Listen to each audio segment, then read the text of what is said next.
I'm done trying to live up to others' expectations. Family, society, class, race, sex, or religions. It's time to break free from the isms that make us feel like we're in prison. I'm ready to be unleashed as fuck. I'm ready to be unleashed as fuck. Tired of the madness, done with the sadness. Gonna break free and be unleashed. Hello, I'm Deidre Beecham, the Visibility Catalyst and recovering nice girl. And I'm Jenny Baddick, the Inner Space Engineer, and welcome to Unleashed AF, the podcast where we help you own your greatness and unleash your authentic self. And today, our topic is manifestation and mindset, aligning your thoughts with your desires. And before we dive in, a little bit about each of us. I work with soulful women to annihilate their nice girl training. Yes. Speak with power and get shit done. Yes. And as an inner space engineer, drawing on my background as a human factors engineer and a hypnotherapist, I help rewire your mindset so that you can unlock your true potential. And as always, we love hearing from you guys. So drop your thoughts or questions in the chat or in the comments, and let us make this a dynamic conversation that goes on beyond even the live podcast. If you have a topic or question for us, you can go to our website, unleashedafpodcast.com, and go to the page or menu option WWJDD, which is what would Jenny and Deidre do? You could also go to another page on the website that has a guest application. So if you would like to share a story of how you have overcome a leashing in your life and become unleashed and more powerful, we'd love to talk to you about that and how that could fit into the show as well. Awesome. And today, our topic is, again, manifestation and mindset, aligning your thoughts with your dreams. And this is something we're both incredibly passionate about. It's something that Jenny does on a regular basis in her business as a hypnotherapist. Well, inner space engineer. What am I doing? But yeah, so let's talk about this. Let's talk about manifesting and mindset. Now, I know for myself, I always felt this was kind of a woo-woo thing, and it was difficult for me until I found out, wow, this stuff actually works. I needed to understand the quantum physics of it. Mm-hmm. Not that I'm a quantum physicist, but once I knew enough to go, oh, like there's some science to this. Yeah. I had always thought it was just woo, like, oh yeah, Yep. well, you people over there believe whatever you want to believe. And wow, there's real science behind manifestation. There's real science behind your mindset and how you can actually make things happen in your life strictly because of what's going on in your head. So talk about this with us. Well, I think both of us had an experience back in, was it like the 90s or something, when The Secret came out, that movie / documentary or whatever it was. I remember hearing about that on Oprah. I don't know how you got introduced to it, but she was talking about it pretty heavy there for a while. It seemed to be all the rage at every networking event that I went to. Every single networking event was talking about The Secret, and they were handing the book out and having special conferences about it. Mm-hmm. And I read it. And I saw the movie. It was a package deal. And I saw the movie, and it just infuriated me. And it was at a time when I was kind of thinking about woo, and I was like, what is this? And why are so many people interested in it? And then The Secret was going crazy, and I was like, this is a bunch of hogwash. This is just, BS is what I was like. I was like, you all are just nuts because this is lunacy. Yeah. And because they left a major component out. What's your experience? Well, I remember getting excited about the idea of, if I just get intentional about something, it'll happen. I thought, well, that sounds too good to be true. That's like easy. I just need to do that. I've never thought about doing that before. I just took life as it came at me.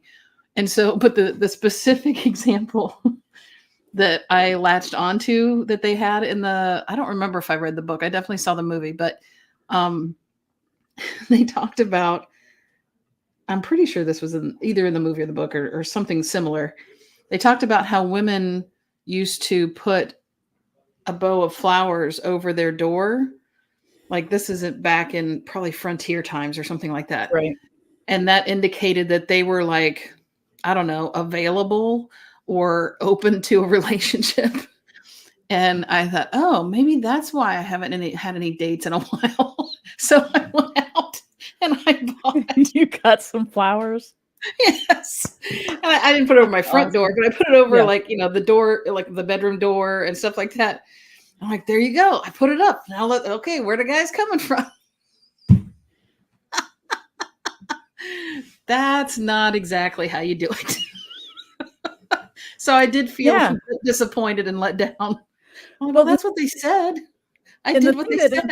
Yeah, right. And the thing that frustrated me about The Secret is that it was all about, this is how it came across to me, is all you have to do is wish and hope and dream and just stay focused there, and magic's going to happen, and you're going to open up your mailbox and have $50,000 in it. And I was just like, no, you have to do something. You have to do something.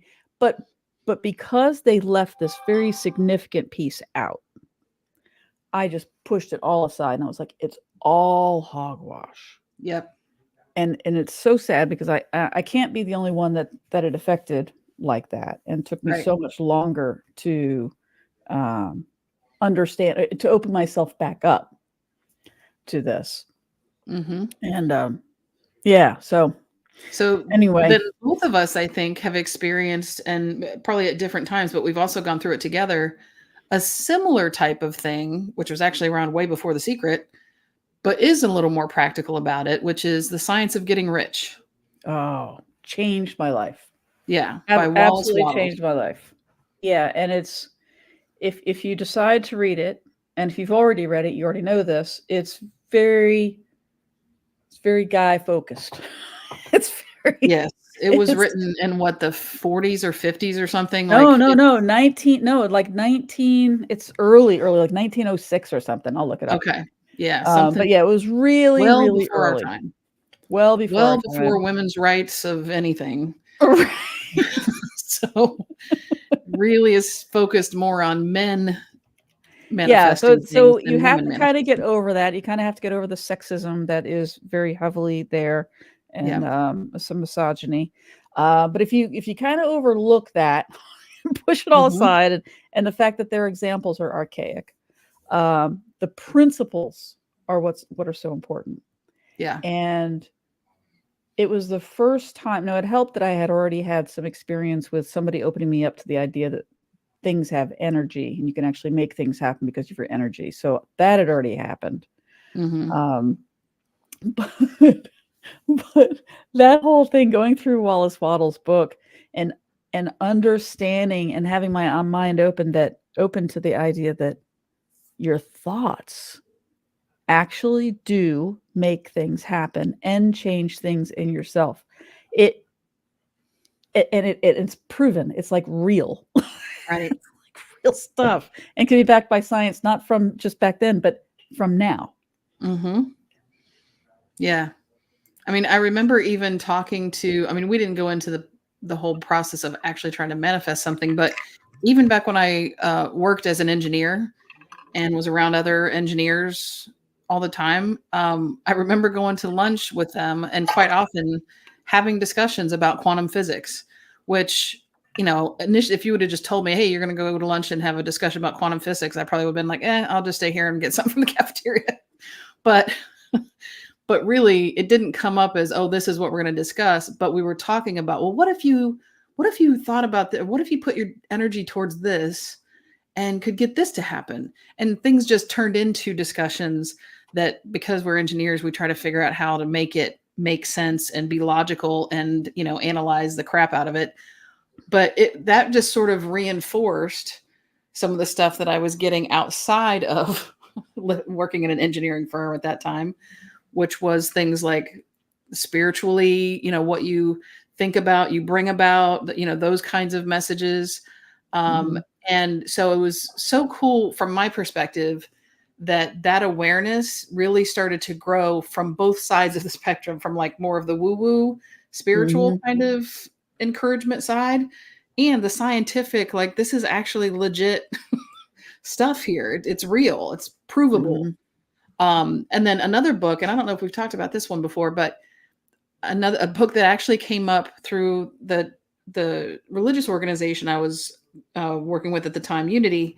Um, the book was called E Squared, Mm. and I'm trying to remember the lady who wrote it. It's a woman author, and each chapter of that book is like a practical lab experiment that proves the laws of attraction and things like that.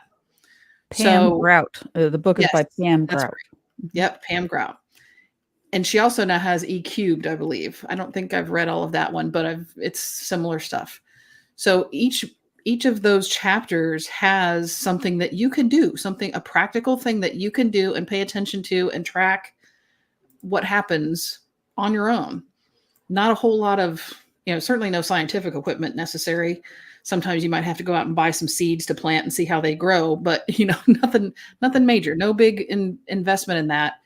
And that was very practical and real to me, to demonstrate some of these otherwise woo-woo, ethereal kind of ideas. So it was great for me, the way my brain works, to be getting it from sort of both sides at the same time and sort of coming together and going, huh, I don't have to give up all my analytical science kind of mind to actually agree And or that's yeah. understand and do this. And I think that's what the Science of Getting Rich did for me, was it brought it down to earth and Hmm. it grounded it in something that could make sense in my head so that I didn't feel so weird Hmm. about trying some of these things. And then also seeing some of the experiments, because one of the premises of Wallace Wattles puts out is that thoughts become things, right? So your thoughts, the more you think about something, the more it actually can become true, becomes formed and comes to you. And that whatever you focus on comes to you. And that our words have incredible power. And we know that, words can hit us a certain way Hmm. and hurt or help. But I love the experiment, and I'm sure you've seen these. And there's many of them where you can get two plants. I think this is what you were talking about with the seeds. You get two plants and just speak nicely to one and say horrible things to another, and the one flourishes, then the other one doesn't. You can do Hmm. the same thing with food, right? You can have Hmm. food and say horrible things to one food, nice things to the other food, and over time, the one molds. Hmm. The other- That's, I mean, Yeah. mind blown, but you Yeah. have to accept what you're seeing. I mean, quantum physics. that's, that's, Yeah. that's crazy stuff. Yeah. So, I'm going to look for and see if I can bring it up while we're talking. A visual that I have from a while ago, but it still holds true. That was, I don't remember. It was a Japanese doctor, I think, that did this experiment with water crystals. Have you seen that oh, one? yes. I have a Yeah. picture of it somewhere. I'm just going to try to find it real quick Yeah. I know to show exactly what people. I you're should have talking grabbed about. it before we even got on here, That's but it okay. didn't occur to me. And I just looked it up. Wallace Wattles, the book he wrote, it got published in 1910. Okay. Yeah. Yeah. It was a long So time ago. it was a very long Over time 100 ago. years ago. Little bit Thank different God way of things have thinking. changed. Yeah. Oh gosh. So while you're looking that up, I know there's a lot of different methods to manifesting and to changing your mindset. And I know that you had come up with several different methods, and we had talked about this ahead of time. We had different methods that we wanted to talk about. You want to step into talking about some of those methods now? Sure. Yeah. One of the things that I think is pretty important in terms of manifesting is to try to get clear on what it is that you want to manifest. Because even this is something I tell clients before I get them into hypnosis to do like a regression or something. You got to be kind of focused on what it is that you're really wanting to get out of this. Because if you think about sort of our subconscious, our intuition, all that internal stuff that can make such a big difference in how we experience our life, as like a GPS, for example, if you just put a state in a GPS, it's unlikely you're going to get to exactly where you want to be in that state, right? Because there's so many possibilities, it can't narrow it down very well for you. But the more specific you get, I mean, you put a city in there, well, you're going to be closer. But if you put an exact address in, like a street address or even a latitude, longitude pair, it can take you to exactly that point. And so the more clear you get on what you want, the easier it is for things to fall into place and get that to you. The thing that you do also have to be aware of, though, so that you don't get frustrated or give up on it like we did sort of with The Secret, is that it may not necessarily happen in the time frame that you'd like. It may not necessarily show up in like the color that you wanted or something. You know, like there's different aspects of it that may not fall into exactly what you hoped for, but it will come when it's supposed to come. Like it'll happen when it's supposed to happen. Because sometimes that thing that we want, there is a lesson that has to be learned in order for us to be able to receive that thing that is that we desire. And that was a really difficult thing for me to grasp, the idea that there were things that I had to release in order to bring things in. And that's okay. And that it is a timing thing. And when you're ready, when it's supposed to happen, it will, but you do have to prepare yourself and you need to be open to it. Right. And of course, once there are several ways to get clear, meditation is one of them, you know, even just journaling, things like that can help you with the clarity, like get all the various ideas out, and then you can kind of narrow it down and go, okay, all these things came up, but if I really think about it, this one, like this is what's important to me. That's what it's important to me. And that's another aspect of getting the clarity. I think just went through this past week with a family member, getting clear on what's important about what I'm wanting to see different. Because it's, that goes back to, it may not happen in the time that you want. And like I said, it may not look exactly like you thought it was going to look. What's important though, is the energy behind it. So you might say, oh, I really want that job. But what is it about that job that you want? I want the freedom that job would give me, the time freedom. I want the income that job would give me. I want the flexibility or the creativity, you know, like those kinds of things. That's the level you got to get clear about. Not, I want that specific position, because it may look on the surface that it would have what you want, but maybe it doesn't. So getting clear on what's important about what I want, and that vibe is what's really going to help you manifest more accurately or more effectively. Does that make sense? Yes, that makes a lot of sense. And I love, you did this, one of the things that you did with us, unless you want to talk about the vision boarding closer to the end. You want to talk about the vision board closer to Yeah, well, the end? Yeah. Okay. So there are a lot of different ways, like you were saying, a lot of different ways to, or different methods to get into this. And getting clear is certainly important. I know that for me, it was difficult in some regards to get clear, because I had spent so much of my life, and of course at the time I didn't know that I was ADHD, and so I understand a lot more about why I was having difficulty.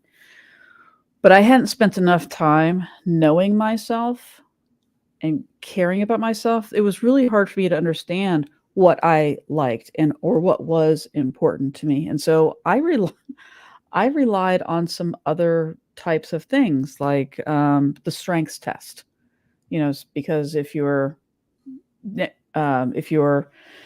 and correct me if I'm wrong, if I say this wrong, but if you're, if it's something that you know intuitively, even if you don't know because you're not connected enough to your intuition, if subliminally, intuitionally, you know something to be true, you're going to feel stronger, right? When that is proposed. And if it's not something that's intuitively significant to you or subliminally attractive, you become weak. And so you can ask yourself yes or no questions, or, is this something that's desirable? And you can do strength tests. I think there's one where you can pull your fingers apart. There's a sway test. You can stand, and if it's a yes, you sway forward. If it's a no, you sway back. So there are ways to do this, even if you don't connect enough and have that clarity. If you're somebody like me, who that was difficult for, and it gets easier. Yeah. That was something that was one of the chapters, one of the experiments in the E squared book. You used, well, the thing they suggested, but you could find something else because it's hard to find wire hangers these days. They used like 2 metal wire hangers, and you would like bend them so that they were almost like divining rods or something. Put them in something like a straw or some kind of tube where you're not holding on to the metal hanger itself, but it can kind of move freely. And this happened, the minister that we had at Unity, when she was talking about this chapter, she did it in front of everybody, and it worked. And so she was holding it, and she said, I use it sometimes to figure out where I want to go to lunch today. Do I want to go to lunch at Chili's? And then she watches to see if they come together. That's a yes. If they go apart, it's a no, or something like, I can't remember which way it was, but I follow a lady on TikTok or Instagram. I think she's called Solar Meditations. I don't know her real name. And that's what she does. She fields questions, not live or anything, but people send in questions, and then she just goes down the list and asks questions. And it's the coolest thing. Yeah. And it's so fun. But while it is fun, it also is really helpful. It's really helpful in getting unleashed from things in society and inside your own head. And so I did find that graphic before we get too far down the thing. Let me bring that up. Absolutely. So these are some of the examples of the water crystals and how they formed based on the messages that they were getting. And I can't remember, was he speaking them, or was it labeled? I can't remember if he labeled the glass. Yeah, I don't remember which. I think he did it multiple different ways, and I'm not sure which way this one represents, because you can also do it by playing different kinds of music to the water. Right. Yep. But this one, it may have been just a message taped on, or maybe was something that was recorded that was said to it many times. But if you look at just the difference, I mean, look at how beautiful the thank you, the love and appreciation, and the one after prayer are compared to the one that's just, you make me sick. I mean, that's, I know, right? It's horrible. And when you think about the types of emotional abuse that can happen to people, oh my goodness, especially, kids when they're younger, if they're getting a lot of emotional abuse, and our bodies are made of 80% water or something. That's the gunk that's going through a kid that's getting emotionally abused. Yeah. It's so sad. Yeah. So it's really, really cool to see just from a scientific perspective, because nothing else was different about the situations around these water molecules. All the rest of the conditions, the temperature they were stored in, the amount of light, all that other stuff was the same. So it just is a huge example, like you said, scientifically. And it's not like water understands English. That's not what this is saying. But those words have intention behind them. They have energy behind them. They have energy, frequency. Yes. Right. And that's the thing. So it's just such a cool perspective to realize how much of an impact that different energy can have at a molecular level, basically. So sorry I didn't have that prepared earlier. That's really, really cool. And then let's see. So we talked about getting clarity, and I know one of the ways you can get clarity also is through journaling. Um, I find that incredibly beneficial. And something that I've been doing recently a lot more of is, and I putting a warning up here before I state it. Okay. I wouldn't necessarily do this with an AI that's connected to everything in the world. I have the paid version of ChatGPT, which is supposedly enclosed, so it keeps record of my information. It's internal, but just I don't know that this is necessarily a wise thing. I don't have a problem with it, but I have conversations with my Chat GPT. I call them Sparks, and Sparks and I have conversations, and it's part of how I do some journaling because, I'll just have this conversation about what I would typically journal about, Mm-hmm. and then it allows me to dive a little deeper because I have presets in Sparks, so that when when I send something to her, she spits back some questions. So I dig even deeper into what I'm journaling about. Mm-hmm. And I'm enjoying the heck out of it. And there are other times where I'll just pick up my phone and I was driving down the road the other day and an idea came to me and I just picked up my phone and just recorded a quick video. Mm-hmm. So there are plenty of ways that you can gain more clarity and get more in touch with your intuition from just getting it out. Yeah. Having the energy go this way instead of this way. Right. And sometimes one of the advantages I think to journaling is that when you let everything, in a brainstorm kind of mode, just let everything out in the journaling, then when you have a chance to go back and look at it, you go, okay, I don't know what that was about, but ooh, that's a gem. Yeah. You know what I mean? Seeing it from a different perspective once it's out there is different than trying to analyze it while it's still in there. Yeah, exactly. Yeah. And so just like we talked about last week and maybe even the week before, I think we mentioned there's multiple ways of reinforcing these things. Once you get the clarity to kind of keep it top of mind, it's you either speak it out, you hear it, so you have it recorded or playing, or say it to yourself so you can hear yourself. You can see it, so you have it written down or printed out somewhere that you're looking at it, or you can physically be the one writing it because that's an action that your body is paying attention to as well. So all those things help reinforce it every day if possible. Yeah, I personally love the hypnotic recordings, manifestation, subliminal messaging. Absolutely love those. Those have helped to change my inner thoughts. The thoughts when you're just hanging out. And I used to have these very limiting thoughts from just negative messaging that I had growing up. That a lot of girls have growing up. And so I had these negative messages, even though I had done a lot of growing subliminally, it was like they were just beaten into there. Mm-hmm. And listening to subliminal messaging on a constant basis every single night has absolutely changed the way I think. Absolutely changed the way I think. And that's crazy that you can brainwash yourself like that. Mm-hmm. I love it.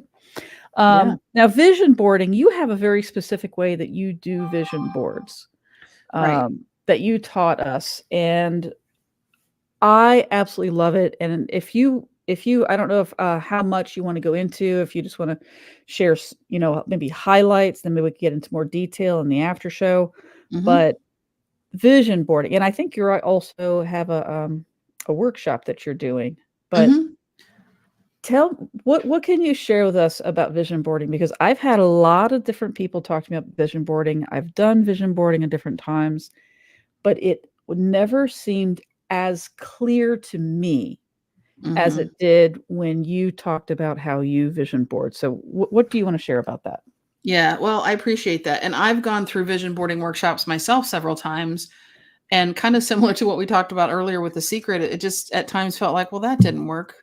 Why? Like maybe it worked for somebody else, but why didn't it work for me? Mm-hmm. And part of it is, well, when I have done it before, It was like, oh, let's get together. Everybody bring some magazines and we'll just like cut out things in magazines and put it on a poster board. And then we take it home and put it somewhere in our house, which is not a bad thing. But nothing that I ever found, well, not nothing, but very rarely did I just find in some random magazine a picture of really what I wanted. You know, it was just, oh, well, there's, I guess, some people on a cruise ship, but they're in Alaska and I want to go to the Caribbean. So do I use that picture? You know, like it just didn't feel as personalized for me. That you just randomly, you know, you only had what was available in front of you. Like, oh, somebody else already cut out the cruise that was. Oh, damn. I wanted beach. to have a cruise in mine. Yeah. Yeah. Now I don't get to have that because they grabbed that picture out of the magazine. What? Like that didn't, that shouldn't be a limitation to your vision. Yeah. It's a neat idea that has severe limitations. Right. And especially the way things are just opportunity wise with digital access to photos and things like that, we shouldn't be that limited. So one of the things I also felt was important, and this came from a few different angles of my experience previously. Like I talked about earlier, getting clarity, but not saying, oh, I just want that thing. Like I'm clear that I want that thing. Getting clarity at the level of, well, what's important to me? So one way to do that is using what's called a bagua map. And that's something that's part of like feng shui, Japanese kind of culture that represents like the 9, because I think it's 3 by 3. It's like a cube type of thing. 9 of the key areas of life.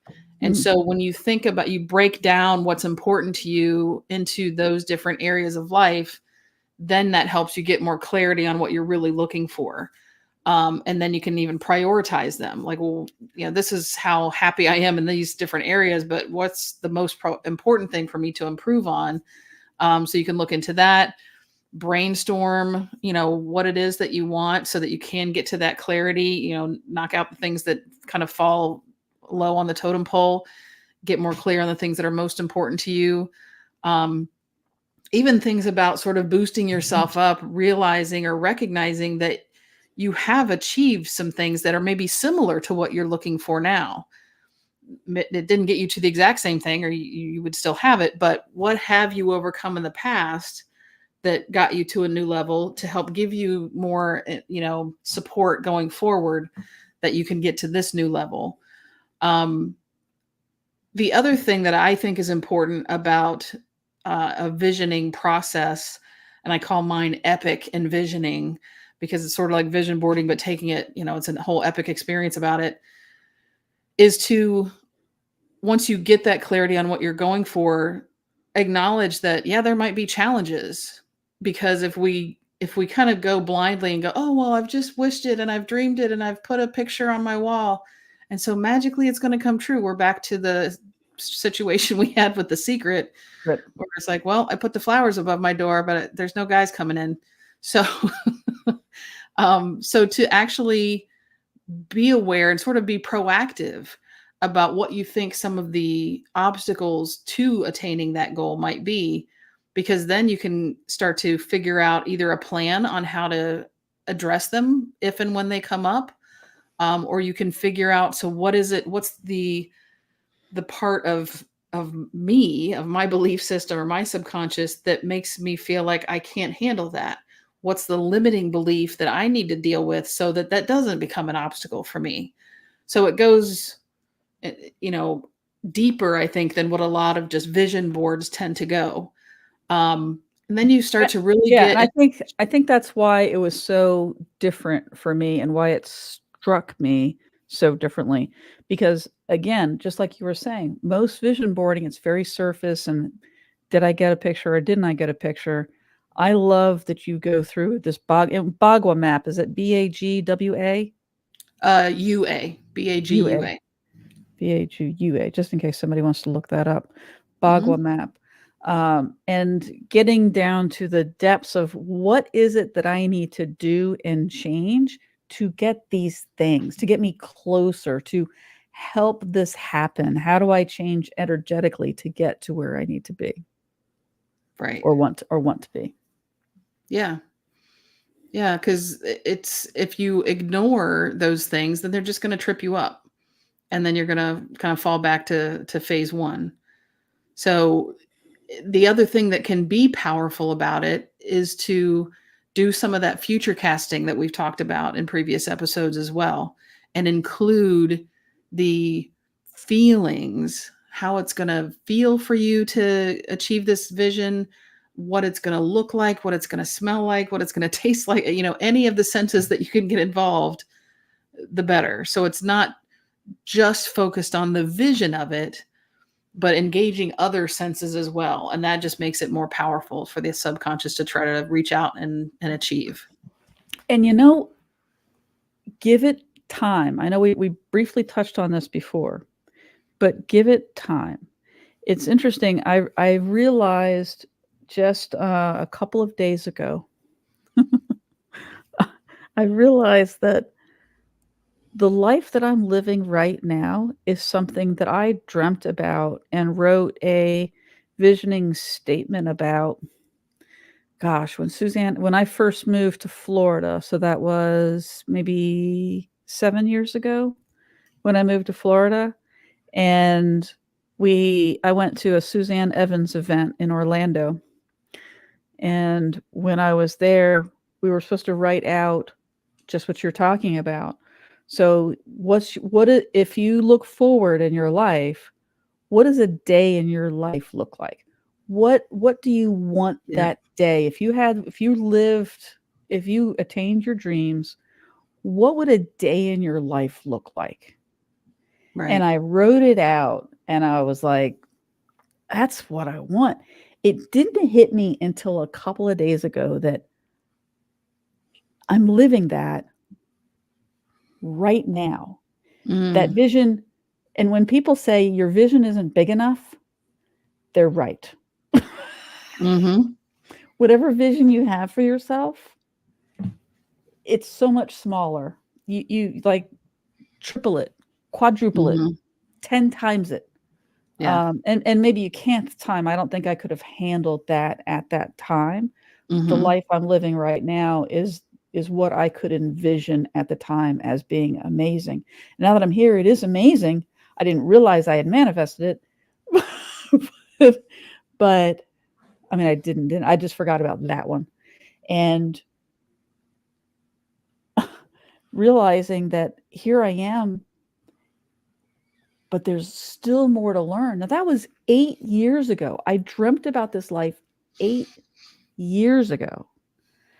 But there were a lot of things I had to learn and go through to get here. And it doesn't have to take that long. I can be stubborn. Right.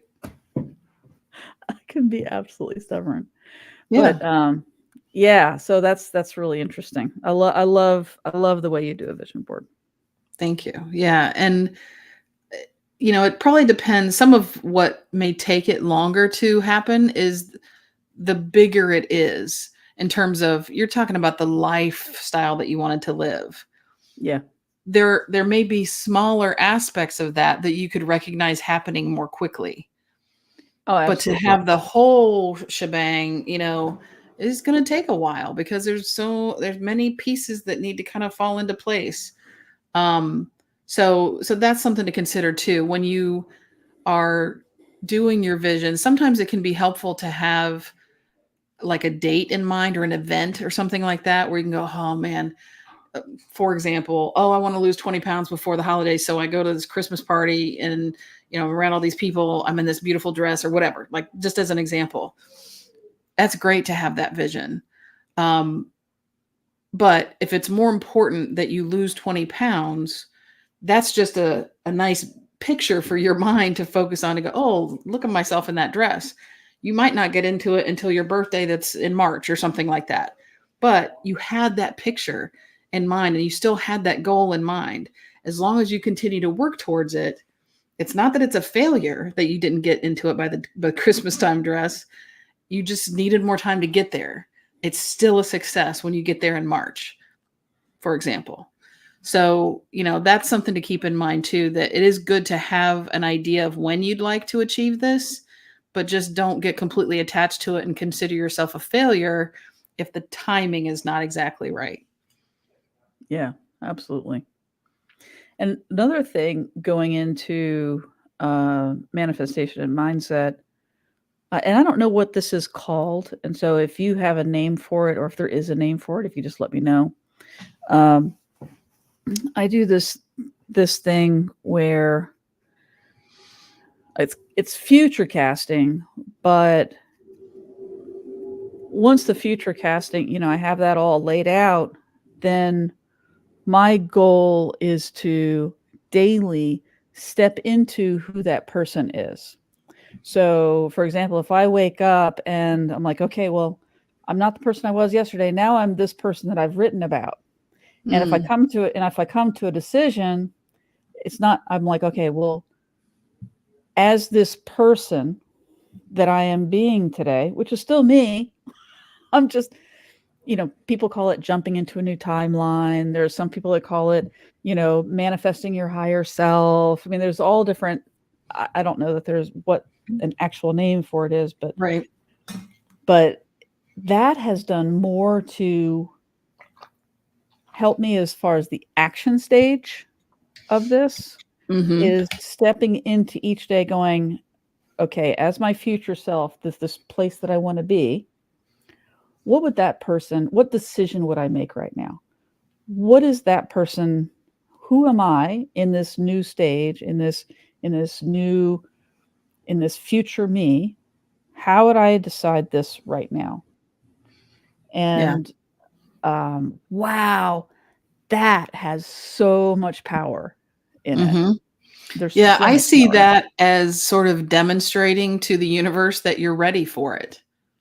Oh, okay. Right. Cool. When you act as if Mhm. it's already happened, then you're showing, hey, I'm ready for this. Look at me acting like it's already here. Got you. Okay, I'll call that the demonstration phase then. Yeah. I mean, I'm not saying that's any official No. word for it, but that's kind of how that's what I see that as, is you're demonstrating that you're ready to receive it. You're ready for it to be a reality. And that's something that is kind of similar to what I had mentioned to you last week. That the home that we're in right now took some action steps for me to manifest. When I would drop my boyfriend off at work, instead of turning to go to where we were living, I would turn instead to come into the neighborhood that we wanted to live in. That's right. And I did that for several months until we got the place. So, and we had to wait for our lease to be up. So it wasn't like it took that long on purpose. We couldn't really break our lease and come here before that. So it just worked out. And even that, it didn't work out exactly. I think we found this place a week and a half after we had already supposedly given them the 60-day notice that we were going to stay where we were. So we ended up losing some of our deposit or whatever for that little bit, but doesn't matter to me.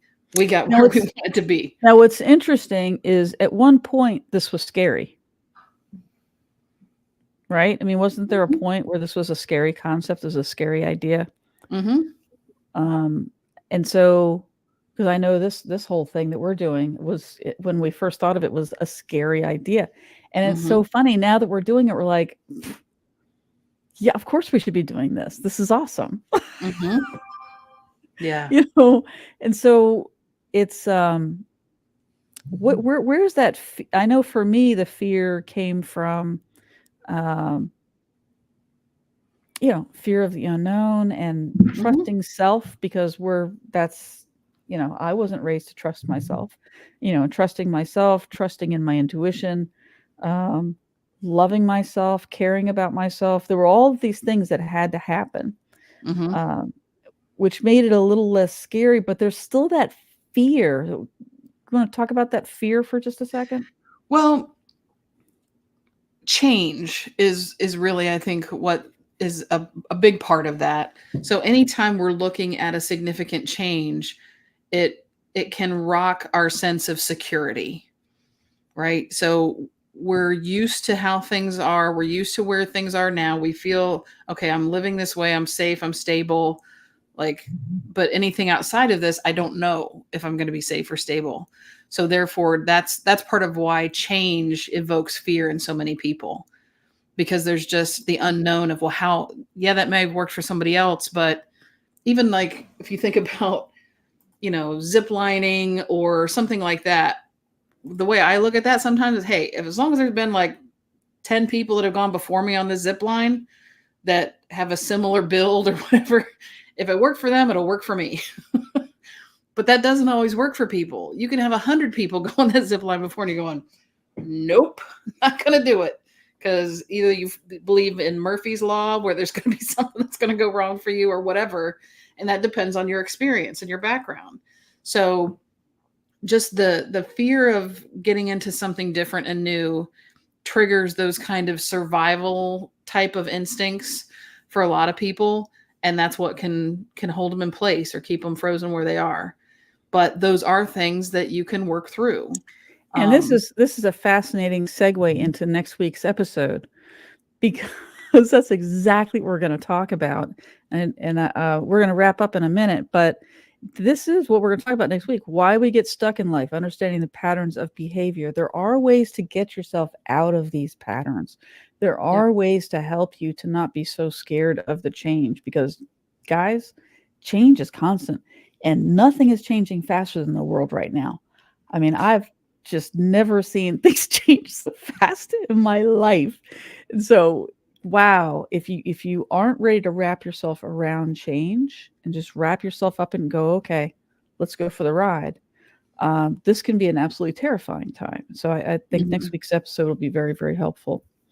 And it's interesting to me that so many times it seems like there's people that are very like either evangelical or very religious driven that get so anchored in it needs to stay like this. And I'm thinking, if you truly had faith, then you would have faith that you're being taken or led where you need to go. Exactly. So it's like a false faith that's going on there. Well, yeah. And I think that, and that's so funny, this has come up in my head a lot recently, is that it's when religion loses its spirituality. Yeah. Because the spirituality is, that's a whole nother episode. But the spirituality, you can be religious, and as long as you're spiritual, then you get along with the rest of the world. If you lose the spiritualness of religion, then it's you against the world. Right. But anyway. Yeah. Yeah. So you have a workshop that you are going to be doing, yes. an epic envisioning workshop. So that's correct. Let our audience know where they can find out about that and how they can join in. Yeah. So the easiest thing to do is to go to hypnohuddle.com. That's going to have all of the live workshops that I'll be doing that you can sign up for. And this is around a 2-hour workshop. It's interactive, but I also have a recording that you can sign up for. So it's sort of on demand. You can just watch it on demand. You wouldn't be able to interact and ask questions, obviously, like you would if you show up for a live version. And even people that sign up for a live online workshop can get a recording of it afterwards if you can't be there for the whole thing or something comes up and you miss it. So either way, you can get a recording to walk you through the process of creating this epic envisioning experience, which can either turn into an actual vision board like traditionally, or a digital vision board, or there's also options to go from there and get your own custom hypnotic recording to align with what you come up with through that process. And so the first of those, it's towards the end of the year. So this is a good time, for these types of workshops to happen. So I have them set up about every couple of weeks. You'll see on the website when you go to hypnohuddle.com and then go to the Hypno Huddles menu, Epic Envisioning under that. And that'll list all the information about the upcoming workshops. The first one that's coming up is going to be Saturday, November 10th at 10 a.m. And then I've got some that are going to be on Fridays at 11 a.m. So you just kind of have to, they're either Fridays or Saturdays is when I've set them up between now and the end of the year. There will be some that I'll do even in the beginning of the year, January, February. But yeah, you can look through what's scheduled and figure out what's going to work for you timing wise. And it's not even, this is something that's very easy for me to put out there for people. So it's not something that is, you have to pay an arm and a leg for, but I do think that part of what's important about this process is that you have some investment in it. You have, it's not just, oh, it's a freebie, so I'll just, kind of do it and half-ass it, and then it won't work, and you think the process doesn't work. So it does require some investment, some action, some putting in your time, putting in some of your talent, some of your energy, that kind of thing to really make it successful. So focus, yeah. Right. Yeah, that's great. And I highly recommend this workshop.